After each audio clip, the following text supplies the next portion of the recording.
And hers is Abhi. He was really mad at you. Sorry. You put up so many good numbers and you were not here to get the compliment. Abhi is Mahi's. Sorry.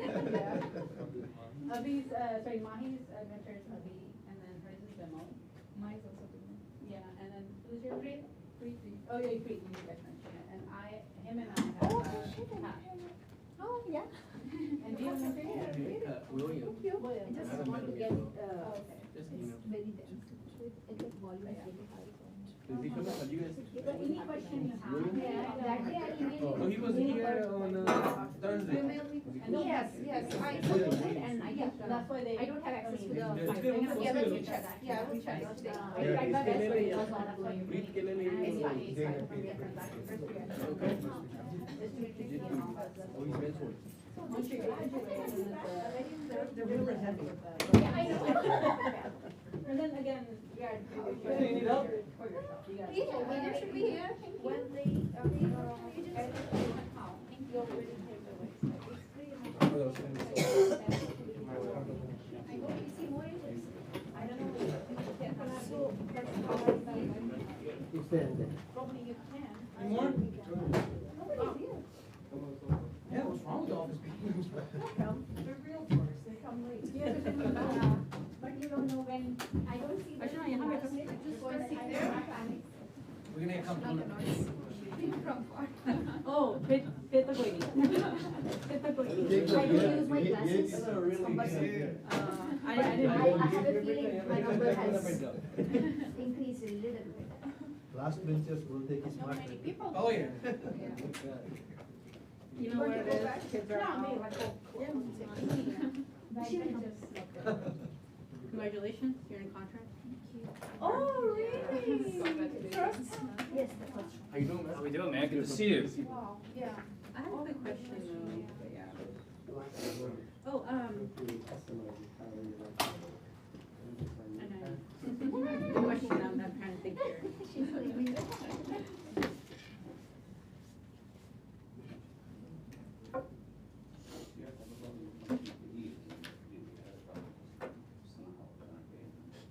I can see. Yes. She got back to me. Who's she? Came for Oh. Yeah. Why else? She finally sent the disclosure to me for that property. And then she said she could do a private showing for me and my husband. Private showing. Crazy. Yeah. And I said that there's no need right now because I was going out of town. That's what I was thought. Oh, but So, you I said if it's needed, I'll reach yeah, but I should have made it happen when you said that. And then she did give me, she left the voicemail yesterday.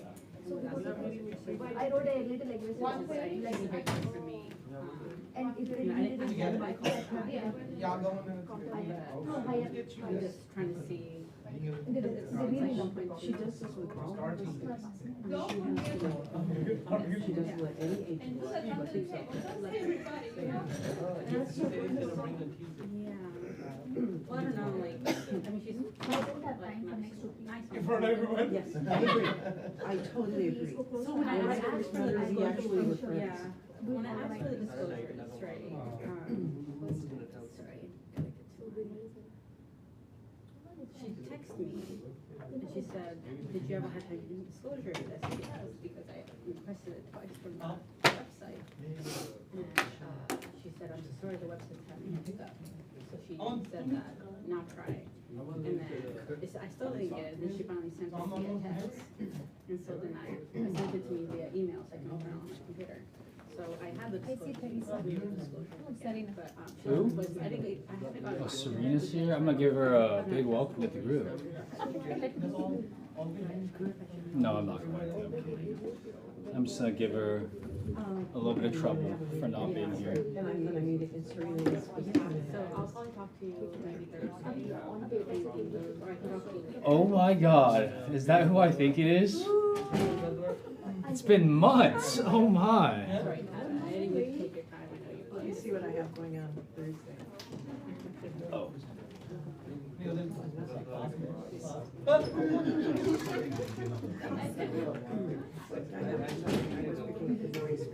Oh, you are? Okay, Okay. no, it was. Okay. It was, but, her mother-in-law speaking to mom. Okay, Thursday, maybe like around noon.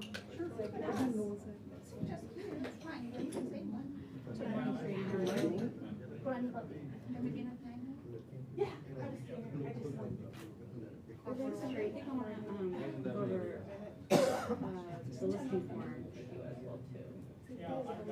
That's something we can. We're gonna speak about it now. Okay. If it goes over a little, it's fine. So let's see, prioritize what you want to do first. Okay. Yeah. I will, All right, everybody. That makes sense. Okay, and yeah. then, so I haven't, did I say 11? I have like, you said 12. Well, I have like stuff inside my nose and I don't know. Good morning, Pat. Hi, Maria. How are you? Well, I got an itchy nose. And I gotta need to go get Kleenex and I'm gonna blow this. Allergies. Allergies are killing me this Actually, this mine are year. supposed to be over by now. Mine, man, mine just never go I away. have winter allergies. I don't have. Mine don't, and then my neighbor is doing like How are you, Serena? home improvement projects, so when I go outside to the backyard, it's sawdust. Just dust everywhere. Yeah, I gotcha. But all right, let's get started here. It's 11:03. So I do want to respect everybody's time here today. As people start to roll in here slowly. I know how it is where people roll in a little bit later than normal. But I do want to get started decently on time. So welcome everybody to our June 13 meeting. We're almost halfway through the year. How does everyone feel now that we're almost halfway through the year? Terrible. What? Terrible. Why do you feel terrible? Because it's been like one of my worst years. That's why. Okay, I And gotcha. It's partly my fault. Okay. Yes, I'm taking some of the blame, but not all of it. If it's not on you, I'm curious, what else is out there that might The hinder other the people's buyers business? just are really reluctant, that's all. Okay, Yeah. I gotcha. And I can't make them buy something, you know, they have to make that payment. True, And okay. and have a job in 3 months. Yeah, I was away a little bit from real estate, Mhm. just getting back into the rhythm again, and it's been okay. So it's kind of good to be back yeah. and talking to everybody and re-networking. So Yeah, glad to have you back. hoping I've to been, finish off at least the year strong. yeah. Yeah, we got 6 months to go. So Yep, and this is a time where it really does start to, like the last month is where things really start to pick up a little bit more.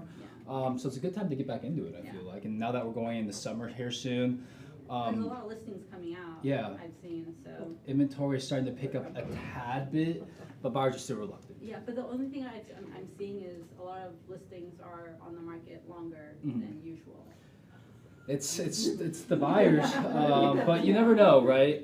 Stephanie unfortunately is sick today. We were supposed to have a little bit of a market update from her in terms of interest rates and stuff like that. But next week we'll hear from her to see where we're at. Next week is actually going to be really good because I'm sure you guys have heard out there that insurance has also been a pretty big issue. Yeah. So Stephen Klein with Greystone is coming in to give us an update with that. Eddie Moran, our broker, is going to be here next week, and same with Stephanie. All three of them are going to be giving us all a little bit of updates from their perspectives. So I'm very excited for all three of them to come in next And week. there's some Or good next. updates in DRE. Yeah. Yeah, Yep. So that's what Eddie's coming in to Yeah. talk about. He's going to do a little broker's corner, yeah. like he always does. On the insurance, right, that, Yep. they really, yeah. Yep. And that's why Stephen Klein is coming in too Okay. with Greystone. So they're kind of going to tag team that at the end. And then Stephanie's going to come in and speak a little bit as well, because there's some slides in here that I'm just going to touch on a little bit, but she knows a lot more. So again, reach out to Stephanie for any of that. But before we get going, let's hear some good stuff. Okay, sure. Yeah. I got something good. I'm going on a listing appointment tomorrow. I have been, she's in my farm area, Mhm. but she never lived there. Okay. And so she lives in Redwood City, and I've been calling her like once a year, maybe a little often, but not, more often, but not really. Mhm. You know. And first time I called her, she said, years ago, Yeah. stay in touch with me, someday I'm gonna sell. Okay. And so I have stayed in touch with her, and she called me last week and said, I'm ready to sell. There you go. She has a tenant, and she says, I can't. That's good. That's good. And she says, I can't tell the tenant. She says she's lived there for over 20 years. She says, can we talk about that? How we can do that? And I said, Mhm. of course. I said, I can go talk to the tenant because she might want to buy it. Mm-hmm. Yeah, and let her know, yeah. And I said, then you have to give her the notice. Yeah. Unfortunately, you can't be the one to give the notice, No.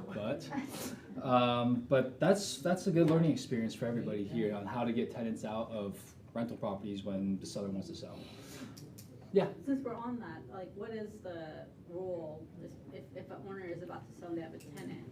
Is it like 30-day notice or 60-day notice or? I mean, it's really up to Pat, do you want to touch on that a little Sure, bit? so I would Google it, Okay. because that's how I found out, and it is, if it's less than a year, and I think that's still the rule, it's a 30-day notice. If it's more, if they've lived there more than a year, I think it's a 60-day notice. Okay. But Google that, I could be the opposite, but Okay. Abby, have you run across that before? The rules have evolved recently, Uh-huh. I think, so the best is if you have a property manager that is managing the property, they may know the Mhm. latest on that. If you don't, then I think it's best to Google, but Yeah, I know Steve. Google is not always Yeah, I gotcha. accurate. Steve, I'm sure you know this answer. If a seller wants to sell their home and there's been a tenant living in it, what's the rule of thumb with the notice? Is it 30 days, 60 days? Does it depend on how long the tenant has stayed in the home? Yeah, the first question you have to ask is what type of rental agreement is it? Are they on a lease or are they on a month-to-month? If they're on a lease, you can't serve notice on a tenant to vacate. You have to sell the property subject to the lease. Now, you can offer cash for keys to a tenant, try to get them to move out earlier than the expiration of the lease, but you can't force them to. And you gotta be real careful when you do that, depending on what city they're in, because now some cities have expanded their rent control laws to address cash for keys. To address cash for keys. Oh, They cash don't- for keys. Some of these cities and counties feel that landlords may be taking advantage of tenants. And so some of them have very restrictions on cash for keys agreements. They're on a month-to-month, the tenant's been in the property for less than a year, they're entitled to 30 days notice. Oh, been for a year or longer, 60 days notice. All I right. mean, has anybody come across where a tenant won't leave? Does anybody what? Like, Oh, yeah. if a tenant won't leave? Yeah, Oh, Yeah. very common. Yeah. Like, are you talking about like squatters almost, or just a Yeah. Or tenant like that? won't leave Not- even not- though the seller wants to sell, Yeah, the not- owner wants to sell, Mm. and the Yeah. tenant won't leave. Not uncommon. Okay, and then what do we do? Does it Then go they have to into? have to hire an attorney and file an unlawful detainer action to have the tenant evicted. Oh, so it goes into an The eviction. problem with that is, there are tenants out there that know the landlord-tenant law very well, and they know how to work the system. And you can actually get to a point, and I've had it happen on an REO lockout. You can have a point where you've gone through the whole unlawful detainer action, you've got a court order requiring that tenant to leave, and the sheriff can execute on that order, and the day before that lockout's to take place, they file bankruptcy. And that bankruptcy puts a stay on all legal proceedings. It stops the process. And then the landlord, or in my case, the bank, has to go into bankruptcy court, file a motion for what's called relief from the stay to get the bankruptcy stay lifted so that the legal proceeding can continue. That can take sometimes a month or two, depending on how backlogged the bankruptcy court is. So basically, you could probably Google, tenants' rights and how to screw the landlord, and you'll find sites that talk about that. And you'll know when you got a tenant that knows all those rules. Okay. Now, on that subject, if you're dealing with a prospective listing with a tenant, and even if you've given them notice, remember you've got you do have one notice that you should serve on the tenant that says that for the next 120 days, the tenant has to allow the property to be shown with 24 hours notice during normal business hours. So then the question is, what's normal business hours? Well, 9 to 5. 9 to 5 is the proverbial. I don't know many people that show property before 9 in the morning, but 9 to 5 is kind of the proverbial business hours. I kind of stretch it to like 9 to 6, you know, because people got to get off work. They want, you know. Now, and I know, we don't have as many buyers being shown property, especially during the week as we used to back in the day. But yeah, so that form needs to be served on the tenant. There's another form that talks about lockbox, sign, tenant permission for that.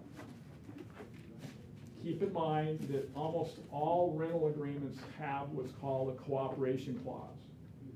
And that means that the tenant has to cooperate with the landlord's sale of the property. The tenant cannot say, no, you can't show the property. That, for them to try to say that is a breach of the agreement. That could be grounds for an eviction right there. A tenant failing to cooperate with it. You know, it falls in the same category as needing to have a contractor go in to do repairs to the property. A tenant cannot say no to that. They've got to cooperate with the landlord. Remember, the landlord still owns the property. Landlord's got duties to maintain that property, you know, maintain its habitability and so forth. Did you have a situation where you got a tenant in a prospective No, issue with a tenant? my friend did. Yeah. So they had tenants in their property and they created a big mess. Oh, yeah, no, they can be, And the HOA was on top of that too. Oh. And they were trying to go get their property back because it was during COVID and they were not paying rent. I mean, there was that whole fiasco during COVID. I think a lot of landlords went through with their tenants. Yeah. And so finally, after going through court, after going through so much stuff that they went through, the tenants finally left. So Yeah. it was, yeah. what went on during COVID is a whole nother world, because we had major tenant protections in place, okay? Rent forbearance, we had all kinds of stuff going on back then. Let me share with you one thing, and I just had this discussion with an agent in the Pleasanton office yesterday morning. And I see this over and over and over again. And that is our friends, our family, our clients, they're faced with a legal issue. And of course, you can imagine who calls me all the time. My friends, my family, my clients. Because, oh yeah, Steve's an attorney, let's call him. Let's get his free advice. And I willingly give out lots of free advice. However, there are many, many times where your clients or your family or your friends are in a legal predicament. They need to hire a competent, specialized attorney in the field that they're involved with. Don't resort to trying to do it yourself. I'm sorry. Attorneys cost money. That's the way of the world. And I'm not saying that because I'm up here as an attorney. I give away tons of free advice. Now, as attorneys, we're expected to do pro bono work. No one says how much.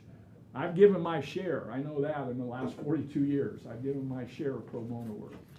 But my point is, and you as agents, as soon as a legal issue arises, you can't interject and try to solve it for them. I can't do it. Okay, when a legal problem arises, you've got to contact an attorney as soon as possible. Yes, you may get a half hour free, but yeah, it's going to cost you money after that. But it's going to cost you so much more if you don't deal with it up front. What was it? And I shared this with an agent yesterday. His situation was his buyer was in contract on a new home, and I can't recall who the builder was, but he was in a new home contract, and they've been in contract for several months. House isn't finished yet, but I think it's getting close to being completed. And the wife's job situation changed. Yeah, that could- And they're uncomfortable going forward with the sale because of the wife's job situation. Now, I don't know how well the client read the contract. I think it was about 14 pages, something like that, similar to ours. But they went on their own to the builder, basically asking to get out of the deal. On Thursday, they got a letter from the builder saying, you've got 5 days to move forward, or we're gonna keep your deposit of $80,000, which was in fact more than 3% of the purchase price. But there was some special provisions in there that addressed that additional money. Bottom line is, builders have huge legal departments, and all builder contracts are pro-builder, okay? They don't favor the buyer at all. You should all understand and appreciate the fact that our residential purchase agreement is very, very pro-buyer. There's nowhere in that contract where the seller has a unilateral right to just cancel the agreement. But with contingencies in the contract, the buyer's got plenty of ways to get out of the deal if there's contingencies in the contract. Builder contracts are a whole nother animal. They got the notice on Thursday, did nothing, brought it to the agent's attention over the weekend. He claims he was trying to reach me over the weekend. I don't recall seeing a call from you or getting a voicemail from you. He called me yesterday morning, because yesterday was day 5. And he started, going through the whole, I said, stop. Your client needs to contact an attorney immediately. Guess what? He had already been referred to an attorney. I don't know if he gave the client that attorney's name or number or not, but they'd been referred to an attorney, but hadn't done anything. I said, your client needs to call an attorney immediately. An attorney needs to review, and they've got, by the end of the day, to review that contract and review that letter and contact the builder. Does that make sense? Yep. But I can't tell you, it happens all the time. Your clients don't want to spend money on an attorney. They want to try to figure out the cheap way to do it. They want to go on their computer and try to figure out. Don't do it. Okay? And don't try to solve issues. When a legal problem arises, I'm not their attorney. I get that all the time. I know I'm the risk management director for Pleasanton, and I know what these agents tell their clients all the time. Oh, we've got an attorney, and you can talk to him. And then they give them my name and number, and then they call me, and then they expect me to give them. I said, no, time out. So you understand, I have a conflict of interest. I can't represent the party as an attorney. They need their own independent attorney. Perfect. Kill a little bit of time there. didn't No, I? I know. Thank you. There's Steve's TED Talk. Everybody, give it up to him. Thank you, Well, I Steve. got another one. Another question? I saw your hand go up. Steve, what would be the likely outcome What? after 5 days? They were gonna keep the deposits. They told them that you're not going forward with the deal, we're gonna keep your $80,000 deposit. Okay, so I guess. And then now they've gotta get an attorney to fight that. That story should go well with the clients who find a realtor at the very last minute before they head over to the builder's office and sign up, and they can get some commission kickback. This is a pretty good Yeah, lesson for them. the other thing, understand is, the first question I had to ask him was, are you receiving a referral fee, or are you receiving a commission as the buyer's broker? And he didn't hesitate too much. He knew I'm getting a referral fee. Remember, in probably 95% of most builders out there, when they're willing to cooperate with us, they offer us a referral fee. You take the client to the development, On their first visit, you register them, they buy a house, you get paid a referral fee. And how much that is can vary from builder to builder. I suspect most of them nowadays are probably offering 2.5% to almost everyone. When the market's hot, they'll go to a fixed dollar amount, 10,000, 15, 20,000. But the market shifts, well, they're right back out, hey, we need you, bring us, sometimes it gets even bigger than that. But in any event, typically it's a referral fee, which means you're not the agent. You're not an agent in the transaction. Now, you can be there, as Preet said, you can show up with them. I've done it. If they don't like it, I said, let me see that paperwork. They don't like that at all, but there's nothing they can do about it. Okay? They want to sell this house to that person. They want me reviewing it before they sign it. You can do that. Thank you. But again, you need to understand, you are doing it, but you're not technically their agent doing it. But basically, you're there looking at it and saying, hey, there are some things, basically all you say is, there's some things here that I have questions with because they're not consistent with the RPA. That's your red flag. You see something that reads different than the RPA, then that may not be in the buyer's favor.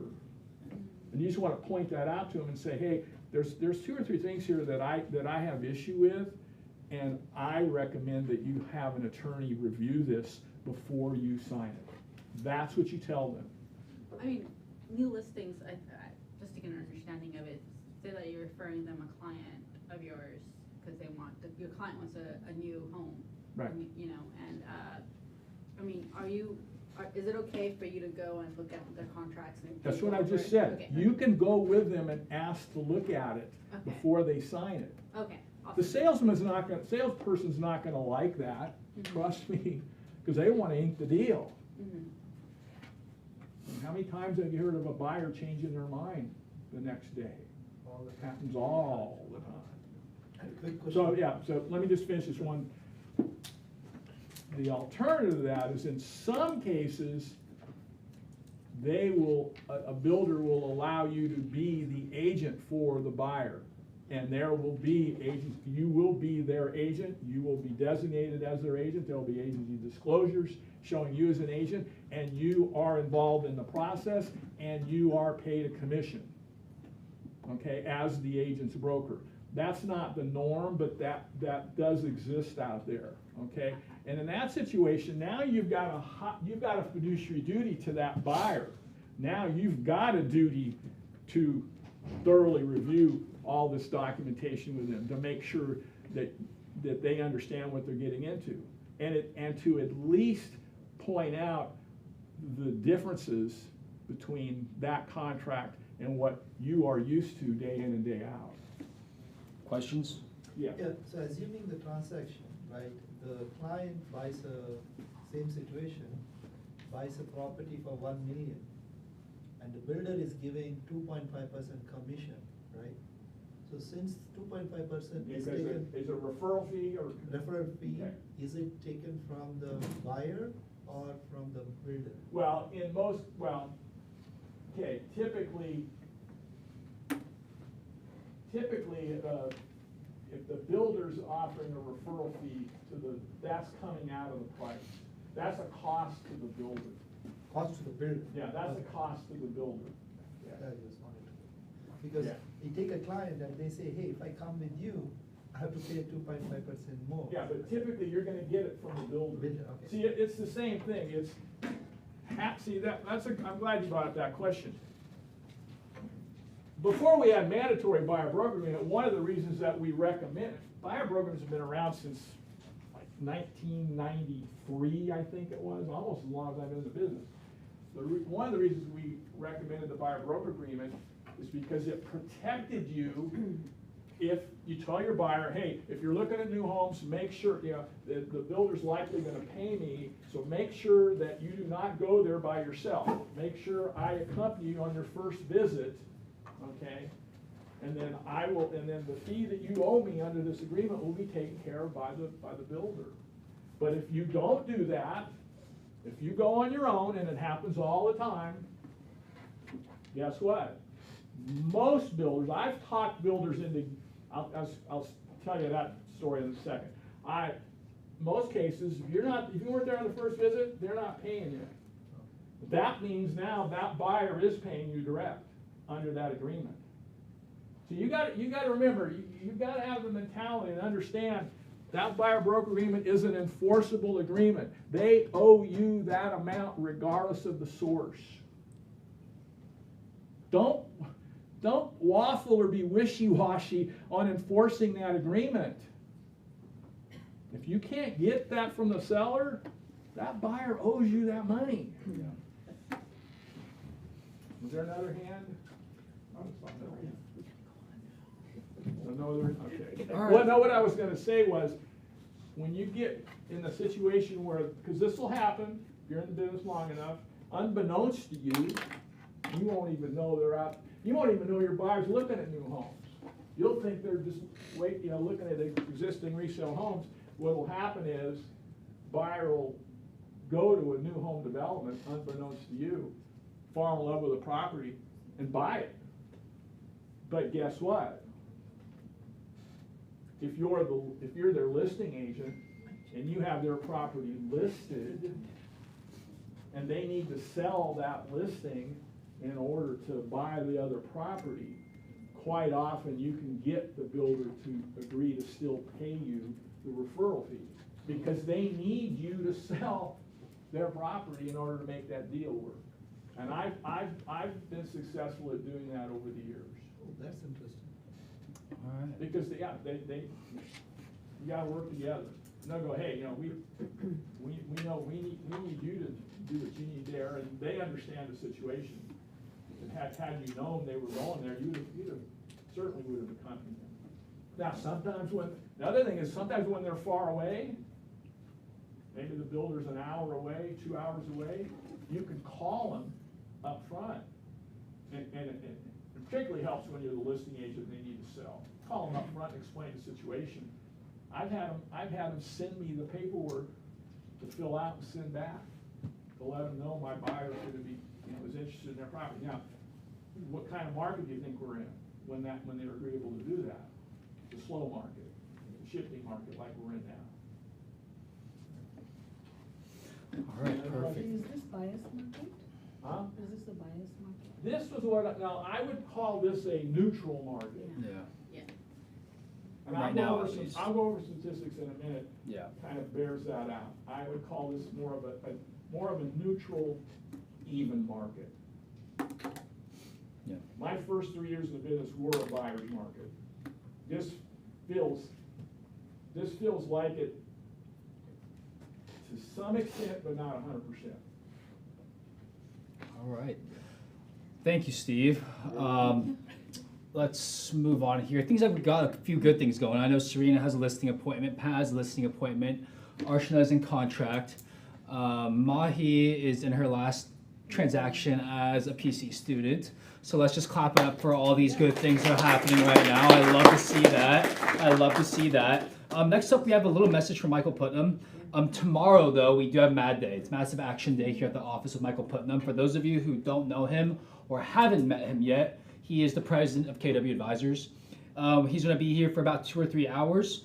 We're going to do some script practice. We're going to jump into lead generation together as a group. It's going to be a really good time. I'm going to be out here doing it with you guys as well. I'll jump into that a little bit more. But next Monday is our monthly advisors call. For those of you who don't know, once a month, every Monday, we have an all advisors call. And Mike is here to talk a little bit about that. Hopefully the audio works. And it doesn't. Our everyday lives and businesses, whether we know it or not. Here, let me read. Hey everybody, it's Michael Putnam, KW Advisors President. And on June 9th, we have our KW Advisors team meeting, which is all of our brokerages, all of our agents, centered around one topic this time, AI. Marcus Green, who's an operating principal in the Utah area, has hired an executive AI coach to help him and his brokerage and his agents develop their AI so that way they can make themselves more efficient, more effective, and take 60 or 80% of the day-to-day mundane off their plates so that way they can do things at a higher level, which are the money-making activities and the client-serving activities. Now, it doesn't mean it replaces you. It doesn't mean it takes away from what you need to do. However, it is a great jumping off point. Rather than spinning our wheels around thinking on something, we have access to it right there. It can give us at least some information to start with, get our juices flowing. It can also replace a lot of those repetitive tasks in order to allow us to focus on those higher level activities. June 9th, 12 o'clock, link will be shared with all of our agents and all of our market centers. Look forward to seeing you there. Marcus has spent thousands and thousands of dollars and hundreds of hours working with his AI executive coach to come to us to share with us all the months and years that they put into this so we can jumpstart where we are or advance where we already are in our business using AI. So again, June 9th, 12 o'clock, look forward to seeing you there. It's going to be worth your while. Whether it's for you to understand what AI even is or to take your AI utilization to a much higher level, it will benefit, I believe, every single person that joins us on that call. So be there. Whether it's in your market center watching the watch party or if it's virtually joining us through the link, bring a guest as well. We'd love to have more people there so they can hear what we are doing and how we want to be at the forefront of this for you, our agents, and our community of real estate agents out there. Again, Michael Putnam, President KW Advisors, thank you so much. I look forward to seeing you on June 9th at 12 o'clock. And that is going to be next Monday.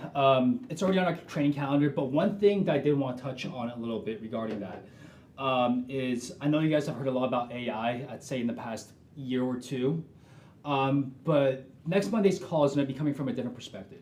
Usually AI classes like this are coming from the people that come from the AI community, not the real estate community. This is a little bit different. The guy that's talking is actually coming from the real estate community going into the AI community. So it's going to be from the realtor's point of view and how he's utilized AI to his potential rather than the other way around where they don't know much about real estate. So I just want to touch on that. Stephanie, again, our in-house REMA, our in-house mortgage advisor, she isn't here. She's feeling under the weather, but she will, if you guys have any questions, please feel free to reach out to her. She is always here at your guys' dispense. And let's jump through here. Again, I'm going to touch on this just for a second. Mega Camp, it's great experience. I'd say you guys need to go to this at least once. This and Family Reunion, the two biggest events. Yes, it's expensive, but it's worth your while. I've been to both, and I think it's definitely this one. You guys actually be able to take home strategies from the top agents in the nation. So think about it. Let me know if you guys have any questions. Huge announcement, though, that was last Monday. So every single Monday, KW International has a nationwide call with all the leaders that are in the community regarding like people that are managers, brokers, and stuff like that. And we have just partnered with Canva. I know a lot of you guys work inside of Canva. And Harshita also works inside of Canva, but now we have a partnership. And it's going to be at your guys' disposal. I know there's the free version, but they're going to be partnered with the pro version where you have to pay. It's going to be directly, let's see, it's going to be taking items directly from the MLS, pre-made templates just for KW. So I think this is a huge partnership deal. It's going to be coming out in Q3 of this year, so be on the lookout for that as well. And then this week, like I said, Michael's going to be here tomorrow. You just heard him speak. It's not very often where he comes into this office. So come here tomorrow. It's going to be really fun. And you guys are going to be able to ask him any questions regarding him and his business and whoever he is. He actually created the largest expansion team inside of KW. And then prior to that, or after that, he came over to us. So ask him questions when you guys are here. And let's set some appointments. Last time we were here, I'm pretty sure we set, I think, close to 14 appointments in that 3-hour span. So it's definitely worth your while. I'll try to. This Thursday, Social Media 75 Thrive with Matt London. We will be playing this live if you guys are here. But if you guys want to learn how to track through social media, he is great. He has built a huge business primarily off social media.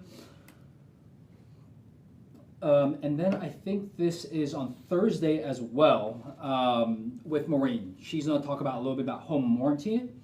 That's very important. And then the following week, again, this is what we were talking about. Rick is actually to be on the call. He is the owner and operating principal of Advisors itself. So please, please, please jump on this call. We will also have it played live here at the office.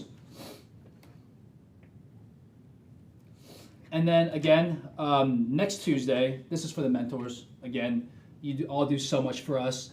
And I just want to touch on this a little bit. One of our mentors has been with this office for a very long time, and he's also one of our broker associates. And recently, He's kind of been in and out of the hospital. It's Alam, for those of you who don't know him. So when you guys do see him next, if you guys want to shoot him a quick call or an email to wish him well, that go a long way. He has done so much for this office. He's the one that always provides the market reports, the graphs, and things like that. And he's always providing support for y'all. So reach out to him, wish him well. He just had surgery, so let's give him a speedy recovery. But next Tuesday, mentors, please be here, 12 to 1:30 here at the office. Lunch will be provided for all of you as well. And then that following day, Stephanie will be here for an introduction to the Intralend app for those of you who haven't been introduced to, and all the different products that REMA provides for you guys. And here is the QR code for that. We will also have that on the training calendar too. But we do want to welcome some new people here. I don't think Rashid is here today, actually. No, he's not. But welcome him if you see him here. Pathlip is here. Do you want to just stand up and kind of introduce yourself a little bit? Yeah, sure. Hey, hi everyone. I'm Pratap Kudukku. I'm a resident of Fremont. My personal career, I'm into data and AI. I'm a consultant and I help a couple of companies with their data and AI initiatives. Apart from that, I play tennis. I'm the captain of Fremont Tennis group here. And last week we won the state championship. Oh, congratulations. That's something good you could have shared in the beginning. Yeah. So yeah, I mean, I just joined 2 weeks back. Okay. Really excited. And feel, new for me here. Everybody is new. This is my second class, so thank you for having me here. Yeah, no problem. Welcome. And Bonnie, I don't think Bonnie's here either, no. Okay, well, all three of these people, welcome them to the family. And then in the future, so this is with Vicente Pasarillo. He is one of Tony Robbins' trainers. He's going to be online, so Wednesday, June 18th. We do have an Independence potluck the last week of this month as well. These are always fun. Please bring food if you do plan on coming. And then in July, before we jump into the broker, I don't think we have a broker's corner today. Oh, we do. We actually have a couple graphs. But before we jump into that, I want to touch on one more future event, which is going to be a team meeting in July. Who was here at the beginning of the year for David Stark's economic update? Were any of you here? A few of you were here. He is the Bay East economist, so he tracks all of the economics that happened here in Alameda County, in terms of real estate specifically. So in July, he's going to be coming for a market and economic update for all of you guys for kind of a mid-year update. So he's going to be coming 3 times a year, one in the beginning, one in the middle, and one towards the end to give all of you guys updates. This is the one team meeting I must say to come to. He is very knowledgeable and he's going to get you guys a lot of information. But it seemed like even while he's under the weather, he did create some graphs for us to look at the market data a little bit. Let me see. This is Tri-City, so this is Fremont, Union City, and Newark. The blue is active and the pending is orange. Let's see if we can get a little zoomed in version of this right here.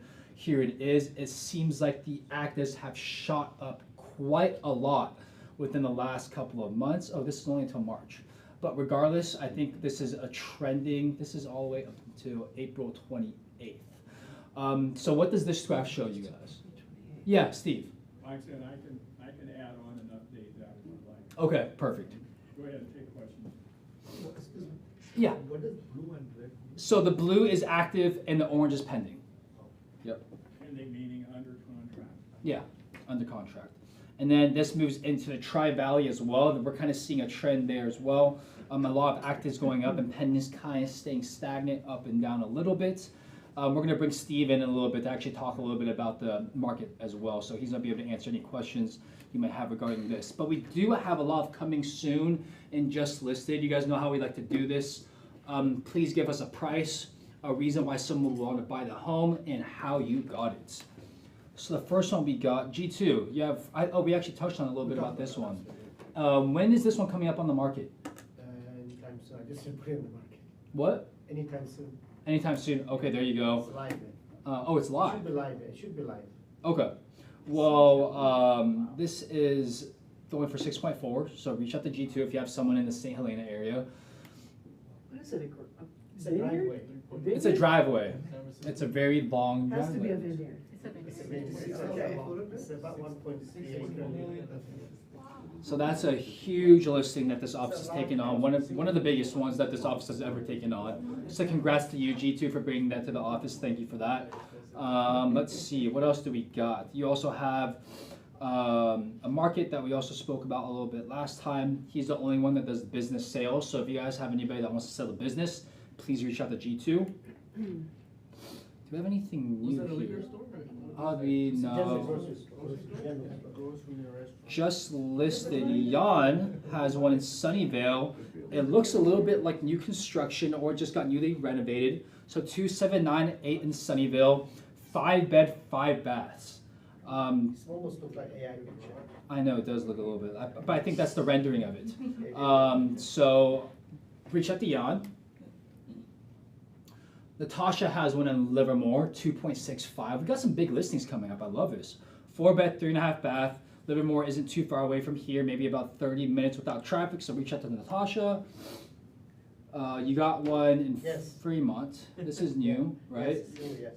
You want to talk a little bit about this? Just finished the staging today, so it's live. I did open house last weekend, got about 10 potentials. Tomorrow I'm doing ice cream, so anybody who wants to do open house must walk with me today to give out leaflets, to give out ice cream. Yeah, ice cream. You're having an ice cream social tomorrow? Tomorrow and I think next week, I can't remember the date, I have it somewhere. What are you doing? You're giving out ice cream or you're giving out a coupon for it? No, we're gonna feed ice cream. You're gonna give out ice There you go. Well, if you guys want some ice cream, go to G2's open house tomorrow and bring some I clients. think tomorrow and the following days or something. Awesome. There's 2 days blocked out for ice cream. Thursday, there is Brokers Tour on Thursday too. That might be a good time to so do we'll it. invite them too. Yeah, there you go. So I'm hoping over $1 million. And how did you get this one? It's so funny, the owner of the property, don't get spooky, okay, everybody? He's a funeral director for our community. Okay, So he buries people literally. So okay. he does all the burials for the community. I'm like, when somebody reached out to him, say, hey, they want to sell the property, can you call them? I looked up the names, I know this guy, how do I know him? So I looked up my phone, it says funeral director. I know, God. So is this kind of just Somebody I from know from a referral? Yeah, it's Okay. for a personal friend, yeah. Gotcha. There you go. Let's see, we got one with William Sweet in San Jose for 549. Reach out to William. I don't think he's here today. He's not. But reach out to him. Let's see. Steve, this one isn't just listed, is it? Yeah, it's the same. Okay. It's not just listed. Preet Mall, you guys got one new come. Just surviving. Preet, is this the one that you guys just you and Mamal just listed? Yes. You want to talk a little bit about this? Yeah, been in touch with the seller for about a year. It was originally listed with someone else, and they let the contract expire. He wanted to list with us, and here we are. So it's $100,000 less than what it was originally listed for. It's been on the market for almost 3 weeks. Hopefully we sell it. We don't let him down. There you go.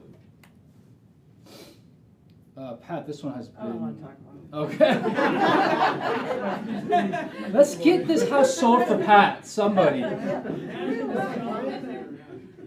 Yeah, Daniel, I'm sure he doesn't want to talk about it either. Yeah, I know, Daniel's got this one on here too. He and I talk about this, our two listings. Oh, it's the same, it's in the same street, property. yeah. And then this is actually going to be what Stephen Klein is gonna be talking about next Will week. they do carry, the owners?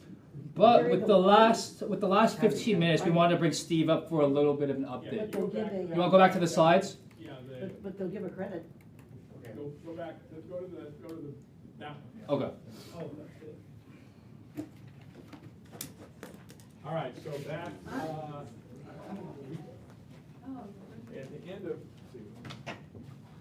at the end of April, you can see we got a huge spread there between actives and pendings, and that's not unusual, given the shift in the market. So you can see the active pending ratio, there's 350 active listings, that's all property types, and 145 pending, so the ratio was 41% at the end of April. I just ran it today. Today we're at 356 total properties, but the pendings have increased to 186 for a ratio of 52%. So there's been some improvement there. You were asking if it's a buyer's market, okay? We've seen an increase in activity over the last couple of months. I went back, because I think most of you know the condo and townhouse market is really in the doldrums, okay, because of high interest rates. So I went back and said, well, let's see what's going on with detached homes versus condos and townhouses. And I actually went back, it took a little while to figure it all out, but on March 31st, that ratio was 78% on March 31st, active pending. For detached homes in the Tri-City area, the ratio was 117% on March 31st. On April 30th, a month later, it had dropped to 60%. And we all know what happened the 1st of April, okay? Now, interestingly, if you look closer at April, the number of pendings in the second half of April were almost 50% more than the first half. So everyone kind of froze for about, a lot of buyers froze for about 2 weeks. And then by the 15th of April, people started to get relaxed a little bit, and the number of pendings was almost double what it was the previous 2 weeks. Fast forward to Saturday, May 31st. Detached homes had increased from 60, pending ratio had increased from 60% to 69%. So we're still seeing a steady increase. Anybody want to guess where condos and townhouses were on Saturday? The ratio? How many people were active in that market? Besides Pat with the Union City condo. 28%. Oh my goodness. Okay. Now, I broke that out by city, if you're curious, because sometimes if you're dealing with a particular seller, a particular city, it's nice to know the breakdown. In Fremont, again, 69% for the Tri-City area. Fremont alone, detached homes, 78%. Condos, 25%. Newark, detached homes, it's only 45%. But now keep in mind, Newark has a very small inventory compared to Fremont. Condos and townhouses, 40%. One of the reasons is because Newark has a lot of condos and townhouses that are newer, and that, the New Park Mall and so forth, and they have properties that are a little bit more in demand than a lot of the stuff in Fremont. So that's why the ratio is a little higher, 40%. Union City, close to Fremont, detached homes, 71%. Condos, townhouses, though, Pat, taking notes, 26%. Oh, okay, not so Yeah. bad. I mean, I say, you gotta tell your seller, only 1 out of 4 is selling, okay? You need to be the one, not the 3. Oh, I don't know what else to do. Well, this is a sobering graph for some people. I mean, we can talk all day long, but when you see the actual graph, now we don't have you wanna bring the other one up? Yeah. Let's go back in the I don't want her to take it off. Just so you understand, I started doing this back in 1992, okay? Because the media always reported actives and solds. And while the market was just doing this, and I said, I don't care about what sold 2 months ago, 1 month or 2 months. I wanna know how many buyers, boots on the ground, are buying properties right now. That's why I started tracking pendings. And then Jerry Reynolds started doing, he was more techie than me. I was doing it manually by hand. And then he was more techie and was doing it on a computer. But we've been tracking this ever since. But I went back, after the mortgage meltdown, I told Alan, I said, we need to show the historic trend. And does everybody know what happened here? What caused this? What year is this? Oh, Okay, this yeah. is 2005. Okay. This is 2006. Foreclosure. That's the mortgage meltdown, the Great Recession. Look how high inventory got. 1,350 units. Can we I was expand dealing with that kind of inventory in the 90s. And back then, the spread of prices was much more compressed. Imagine, folks, if you had a buyer, I'll put it in today's terms, let's say you had a buyer today that wanted to look between $1.5 million and $1.6 million. Relate that to the 90s, you'd have over 100 houses to potentially show them in that price range. Over 100. And then the challenge, and all you've got is one little black and white picture and a little description. And trying to figure out what to show them was a challenge. That's why we previewed properties. That's why we had brokers tour to go look at all these houses, because you didn't want to waste your time showing the client garbage. Because that front picture could look great and the description could sound great. Get to walk in the house, turn around and close the door. It's like, so you wanted to use your time wisely, and it wasn't uncommon to spend 3, 4, 5, 6 weekends of showing property before you finally got a buyer in contract, because they just had so much to choose from. But look at the perspective here. You see how, with the exception of a few blips here, I mean, look how consistent, generally speaking, the market's been since 2013. For the last 12 years, we've just been riding the same wave until now. We've got this, and unfortunately, the pendings are much lower. There's a big gap there. Can we expand last 6 months? Is that possible rather than looking at last? Well, we will have Yeah, updated ones until we'll get more updated ones probably by Yeah. next team meeting. Yeah.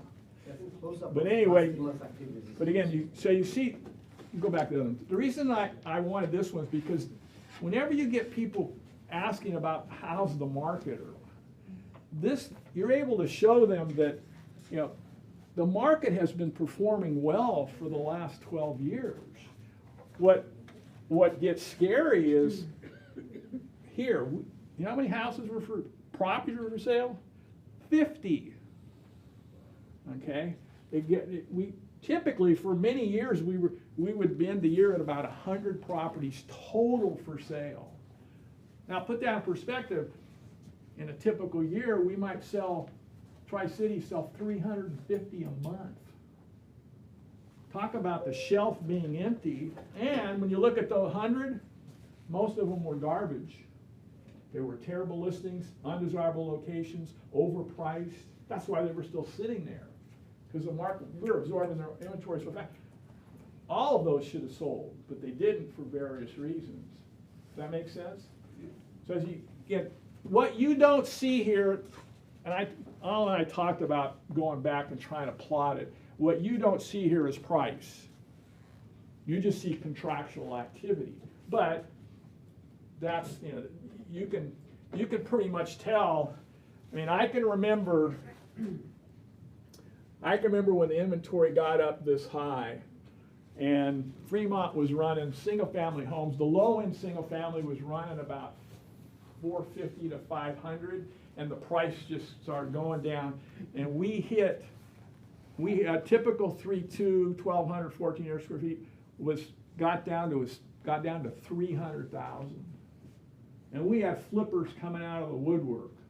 Every contractor and their brother was out there trying, and the competition for these houses was crazy. I mean, you'd pull up at the house, and there'd be 10 people going in and 10 people coming out. It was totally chaotic because the prices got so low. I had an REO on Towers Way, the flat tops over off of Blaco and Thornton and Hanson Avenue. That was one of the very first developments built in Fremont. Little 2-bedroom, 1-bath flat tops, 200,000. I so wanted to buy it. Lenders wouldn't let us buy our listings. As REO brokers, we could not buy our listings. Couldn't even use a straw buyer. Somebody made a heck of a deal on that house. Got it for 200, and back then, it's worth over $1 million today. Try to buy property as soon as you can. As soon as you can afford to buy something, buy it. Hold on to it because it will go up in value. Any questions? So based on the current market, it's hard to get listing, right? Is it what? It's hard to get listings? Because people are Not, well, hesitant. well, it's always been hard to get listings if you're trying to get listings from move up sellers because of they're locked into their low interest rate. I mean, the last statistic I heard was that 70% of all homeowners in California have a loan with an interest rate below 4%. See, that's the group that's not in the market that traditionally was before, is the move up. But think of all the other reasons that people sell. I mean, I was telling somebody the other day, when I go back and look at my last year of production, almost, sorry to say, almost half of it was due to death. Okay? It's death. You know, there's a death, divorce, downsize, upside. I mean, there's all kinds of reasons. It's all about finding the people that have a motivation to sell. They can't, you know, could have, you know, there's people being laid off. Maybe they can't afford the loan anymore. So you got to ask yourself, why do people sell? And those kind of reasons always exist. What's missing is the people who voluntarily want to take advantage of the market and sell and take their equity and live somewhere else. And the challenge for them is that if they're over 55, they can still stay in California and in most cases transfer their property taxes with them. They won't see a rise there. But if you've got people that want to sell, cash out, and leave California, they're likely going to see an increase in property taxes. And then it just depends on their income situation. You get a lot of people who are on fixed income. That's not going to change, but they're going to have this huge influx of cash in most cases. But a lot of them just don't. A lot of people resist. If things aren't positive, they don't want to make a move. They don't want to change. So you've got to find the people that, you know, again, you got death, divorce, downsize. You know, maybe they want to buy a dream, you know, sell and buy a dream home. They've got financial trouble. It could be a relocation, you know, having to move to another area. There's plenty of other reasons for people selling other than just voluntarily selling. You just have to find them, yeah. So a comment, like some of these people that have this 2.5%, whatever, and if they've lived in it 2 of the last 5 years, that 5 years is gonna come up, because that still plays, doesn't it? 2 Well, of the the last 2 5 years years. is a rolling number. What do you mean, like, a rolling number? You just look back 60 months from when they sell. No, I meant from when they bought. No, From when they lived bought's there. irrelevant. No, from when they lived there and moved out, and that's Oh, if not. they move out. Yeah, and they moved out, are now renting it. Okay, yeah, right. 2 of the No, last if 5 some- years. Yeah, if somebody decides to hold on to the property and rent it, yeah, they've got to take advantage of the Section 121 exclusion. They're a married couple to exclude the first 500,000 of gain. Oh, if you're Yeah. married? For 500, married Oh, filing joint 500, yeah, return, okay. yeah. If they're single, it's 250. Yeah. Single filer, 250, married couple But, right, filing joint return anyway, is so that 5 500. years is like gonna come up in a. Yeah, you know, what I do when I have clients move out of a property and rent it out, I make calendar reminders to myself, and I contact them on year 2, and then I contact them in year, 2 year, and 6 months. I say, hey, your 3 years is running out. You gotta sell and close by the end of the three years from the day you moved out, or you're gonna need to move back in, okay? Now, I've had people say, you know, we don't care. We don't wanna sell it. The rate's low and we'll just hold on to it. Mhm. Now, here's the other thing, you gotta get a little creative in this business too. When you've got that client that starts out wanting to sell, how many people have read Kiyosaki's Rich Dad, Poor Dad? Or even more books in his series. Right now. Get your hands on all of his books. I read one cover to cover on the plane to Phoenix last week. There's also a Because book by he's- his tax. Yeah, the CPA and, yeah. Yeah. Those are, his message is a very clear message about good debt versus bad debt, okay? Good debt is debt on real estate, okay? bottom line is, you gotta look for people that their financial position is such that they could very well afford to retain that property, keep that low rate first loan, take out a home equity line of credit for a down payment on another property. And now they own two properties, and the tenant's making all the payments on the first one. But they're building wealth by doing that, rather than staying with that one property at that low. So see, that's where you've got to educate people on that. And most people they don't know math that well. They don't understand how this all works. So again, that's another message. You know, and the other thing is getting people that are fine where, you just sold them a home, they're fine on the progressive side, but let's get you into an investment. Okay? I just wanna know how equity works. I think I just need a little brush up. Like, when you're taking equity from your home, your home has equity. Correct. And you take it, does that amount go on to the loan that you have? No, Or you don't know. If you got a low rate first loan, you leave that loan alone. Yeah, You you get a open up a home equity HELOC. line of credit, Yeah. okay? And you're gonna pay a higher interest rate, but you're only borrowing however much you need as a down payment on wherever the you rental are. property you're buying Yeah. or the single family home you're buying. Because Okay. typically what happens if you do it right, the tenant's gonna cover all the expenses, so you're not gonna have added debt on the ratio, in the ratio. Yeah. Now you're just looking at the debt just looking at the new debt on the new home. Okay. Qualifying's not that big a challenge. But then you could have people that are fine where they are, but wanna invest otherwise. One of my A-plus clients, I've put them into 3 fourplexes. And the husband joked with me, he goes, yeah, Steve, he goes, thanks to you, he goes, when I'm ready to retire, I'm gonna live off the income from these 3 fourplexes.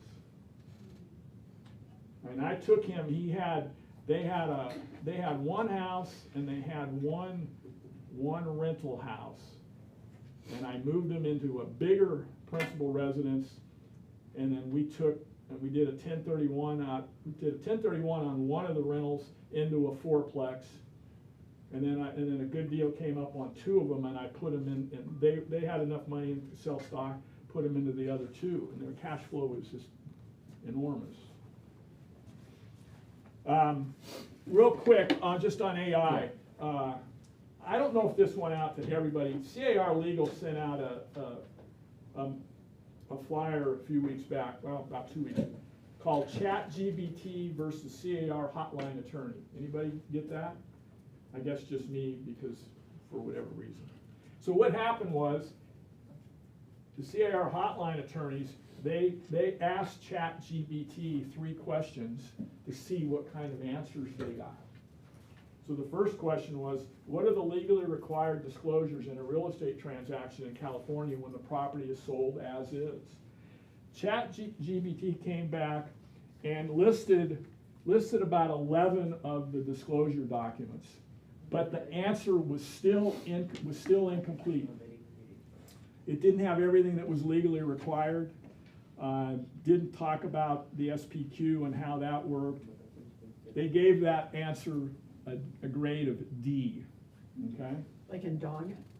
Okay. Yeah. Okay. Second question, can a real estate agent pay a referral fee to a mortgage broker? It's a pretty loaded question. And bottom line is the answer was horrendous. And they got Oh my goodness. Sorry. That means it timed out and went back to wherever it was set. ChatGPT got an F on that question. Third question was, in California, how does a seller in a real estate transaction cancel an agreement to purchase real property? And basically they came and said, actually not a bad answer, but there were some flaws. On notice to perform, it referred to the notice as being a 48-hour notice. The ChatGPT was looking at an old form, pulled an old notice to perform. It's now 2 days, not 48 hours, okay? And there were some other inaccuracies. It gave it a grade of B minus C plus. But what's Point of this, 2 days, okay? When does the second day end? Oh, next Twelve day. of midnight. So today's count. When does the second day end? So 11:59 PM is when the second day ends. It's not 48 hours. In fact, I remember one time I had an agent call me and the form had just been changed from 48 hours to 2. It had been around a little bit, it's 2 days. And she was in a panic because it was about a quarter to 12, and the agent had served a notice to perform at noon 2 days before, and was threatening to cancel the contract at noon because it was 48 hours. And I told the agent, I said, calm down. It doesn't say 48 hours. It says 2 days. We have until 11:59 PM Tomorrow. at the end of the second day. But Okay, today's count. today is Tuesday, no, today does not count. If you serve a notice to perform today is day 0. Okay. Oh, yes. Tomorrow is day 1. What's tomorrow? 12:01. Wednesday? Thursday is day 2. You have till 11:59 PM to remove the contingency or cancel the contract. At midnight on the beginning of the next day, if your buyer has done nothing, the seller can cancel. Okay. Question? So no matter what day, if you draft it up on that day, it just doesn't count at all. The day that you. No. An offer, the day you write an offer is day 0. Almost everything in our forms say X days after. After, okay. That means the day the execution is day 0. Day 1 is the next day. Now remember, there's one other thing you gotta remember. Almost every time frame in the contract is calendar days except one term. What is that? There's only one term in the contract that says something other than calendar days. The deposit.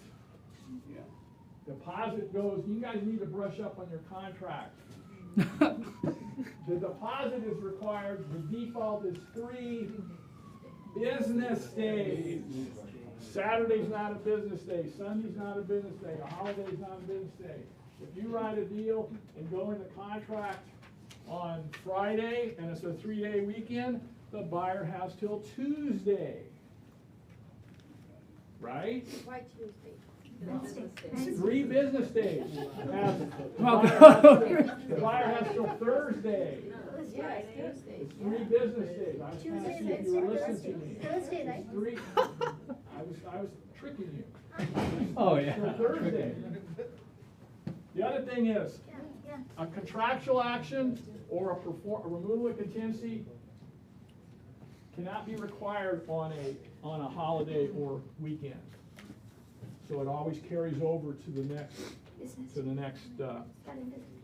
day. All right, anything else? Yeah, John. I know we're out of time. No, yeah, you're good. What's up? No, I spoke to Alam before. Yeah. The procedure, and for those of us or whomever that may not have access or time to get a hold of them, is there a prognosis? I haven't spoken to him the last couple of days. Is he doing all right, or we're not free to say? I mean, we'd rather not share his actual condition, but I know he's been in and out. Okay. But for the most part, he's doing better. Good. Yeah, he's doing better, so that's good. Harshita, did you want something? Did you want to share something? He's Okay. fine, he's supporting mentees also. Yeah. Yeah. So he's good. Still weak. He's good. There's just a little bit of recovery time after things like this. But again, thank you everybody. Looking forward to the next team meeting with Eddie Moran with DRE updates, Stephen Klein with insurance, and Stephanie with mortgage. So thank you everybody. Have a great day.